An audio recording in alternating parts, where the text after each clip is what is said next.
welcome back to my channel. If you're new here, my name is Luz Marie and I share my debt-free journey. At the beginning of this year, we started over 6 figures of debt, and this was a combination of consumer debt as well as student loan debt. Thankfully, during our first year in our debt-free journey, we were able to pay off over $50,000 in 12 months. And we're now getting ready to pay off my student loan. It has been such a long journey in my student loan. I graduated a few years back and I've been pushing this off for quite some time, and now I am ready to tackle these loans and just get rid of them. My student loan provider is with Navient. I know that recently they just sold and they're gonna move forward with a different name. First thing that I did was to check how much I owe. Currently I owe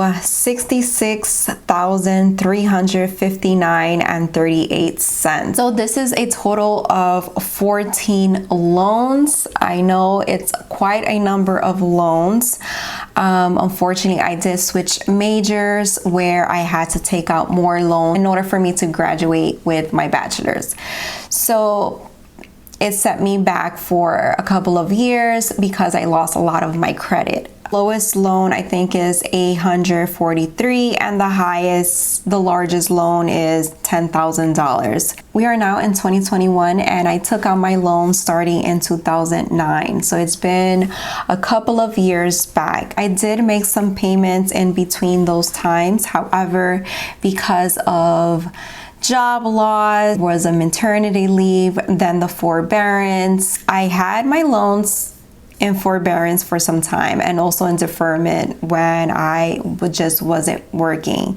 And I was making payments of $589 with 65 cents. That was my minimum payment. Only $180.73 was going into my principal, and $480.92 was going into my interest. So there was really no difference of me progressing in my student loan payments because the majority of that was going into my interest, and I was accruing a lot of interest.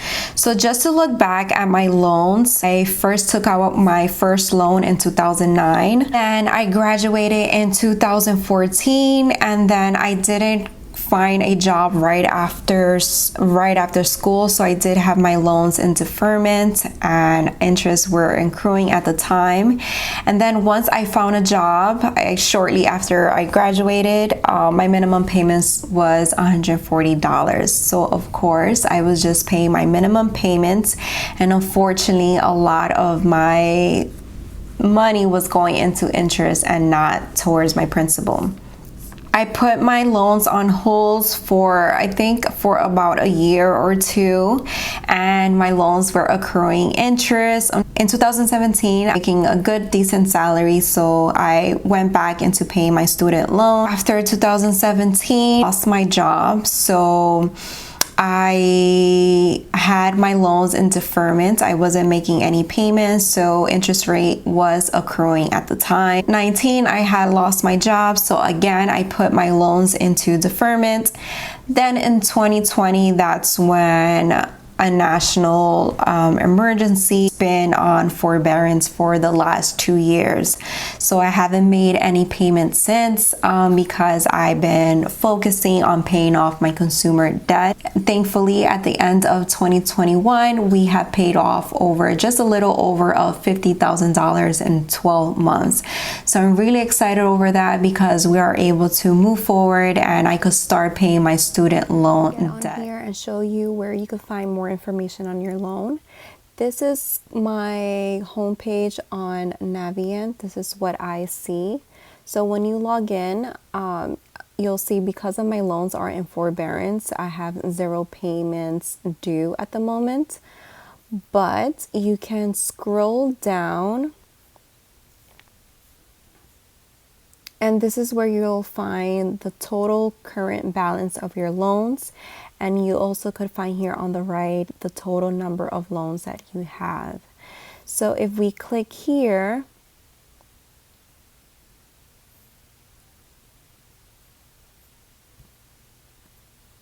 you're able to see the total amount of each loan that you have. So each of the loans are listed here below, and they're listed from the most recent to the oldest loan that you have.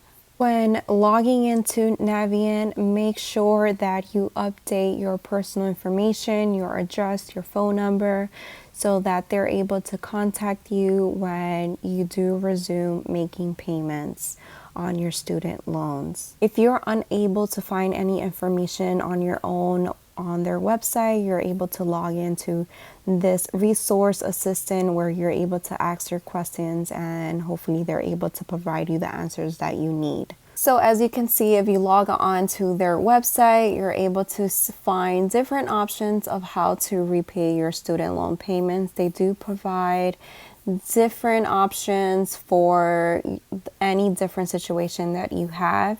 If you are not working at the moment, they will work with you. So I totally recommend logging into the website, do your research, or even try to reach a customer representative. Hopefully when they do make the switch with the new provider, you're able to speak with one representative over the phone so that you could get some clarification on your options for your student loans. And that is that. Let's get back to the video. Thank you so much. It's been quite a few years of me going back and forth with my student loan and not really making any progress. Of course, I wish I knew the things that I knew now back then when I did take out my loans, or when I was making payments of just making extra payments, doing it on auto pay. Just a few things that I know now that I'm able to implement, and I'm able to move forward and paying this off and becoming debt-free officially. It's been quite some years, and I know many people are also in the same boat, so which also helps me that I'm not in this alone, and that we eventually will get through this, because